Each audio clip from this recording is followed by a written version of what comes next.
of the singing pilot. What a perfect day to fly, said Pilot Uniqua as she looked up at the blue sky. It was Pilot Uniqua's job to fly around the world to deliver singing telegrams and make people smile. There's no time to waste, she called out as she boarded her plane. Pilot Uniqua flew through the clouds in her airplane. Her first telegram was for Pirate Captain Moody. She spotted a pirate ship down below. That must be his ship, she said. Pilot Uniqua took her plane in for a landing. On board the ship, Pirate Captain Moody mopped the deck. It's not easy keeping a pirate ship clean, he said grumpily. No matter how hard I try, my ship always gets dirty. Pilot Uniqua climbed aboard the pirate ship. As she hopped over the rail, she landed right in Captain Moody's bucket. Dirty water spilled everywhere. Shiver me timbers, the captain cried. You're messing up me clean deck. I'm sorry, Pilot Uniqua apologized. Captain Moody was furious. He chased Uniqua out onto the plank. Prepare to lock the plank, he said. That's what you get for messing up me ship. Wait, Captain, I'm here to deliver a singing telegram, Pilot Uniqua explained. What? Captain Moody asked, confused. Pilot Uniqua blew her pitch pipe, cleared her throat, and began to sing. She sang all about Pirate Captain Moody and how nice he was. She wanted to make him forget about his messy ship. Captain Moody liked the singing telegram so much that he wanted to sing a song to thank her, so he ran off to find his own pitch pipe. He left so quickly that Pilot Uniqua thought he was still angry. I better get out of here, she said, and hopped into her plane to make a quick getaway. When Captain Moody returned, he saw Pilot Uniqua flying away. Wait, come back, he shouted. That was the nicest song I've ever heard. Captain Moody decided to follow Pilot Uniqua to thank her. Pilot Uniqua's next stop was a beautiful palace. I have a telegram for Maharani Tasha, Uniqua said. A Maharani is a queen, so I'm sure she'll be super nice.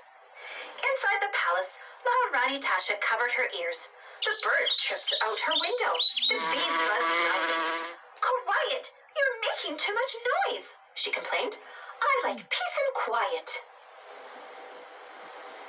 Pilot Uniqua walked into the palace. She saw the Maharani sitting quietly on her throne. Surprise! She called loudly. You must be Maharani Tasha. Shh, Maharani Tasha said. Lower your voice. I'm here to deliver... Pilot Uniqua began. Silence! The Maharani interrupted. She stood up and walked toward Pilot Uniqua. Yikes! Uniqua cried as she stumbled into a stone column. It fell and knocked down a whole row of columns with a loud crash. I'm sorry, Your Maharaniness, Pilot Uniqua apologized. Maharani Tasha was very angry. She pulled a lever on the wall and the floor began to slide out from beneath Pilot Uniqua's feet. Desperate, Pilot Uniqua cleared her throat and began to sing. She sang softly about the Maharani and her beauty. She wanted to make her forget about everything that was loud and noisy. When the song was finished, Pilot Uniqua asked, So, what did you think? Maharani Tasha didn't answer. Instead, she ran off to find her pitch pipe. Pilot Uniqua thought the Maharani was mad. I'd better get out of here, she said. Pilot Uniqua ran for her airplane. Suddenly, Captain Moody jumped out in front of her, followed by Maharani Tasha. There was nowhere to turn. Thinking quickly, Pilot Uniqua introduced them to each other. While they shook hooks and hands, she made her escape. When Maharani Tasha saw Pilot Uniqua flying away, she sadly said to Captain Moody, I just want to thank her for the lovely song. Me too, said Captain Moody. Let's follow her. Phew, that was close, Pilot Uniqua said. She was happy to be back in her plane again. Her next telegram was for the abominable snowman. Maybe this time I'll get someone to smile, Uniqua said to herself. Outside his cave, the abominable snowman had just finished shoveling the snow from his path. Grr, finally, he growled.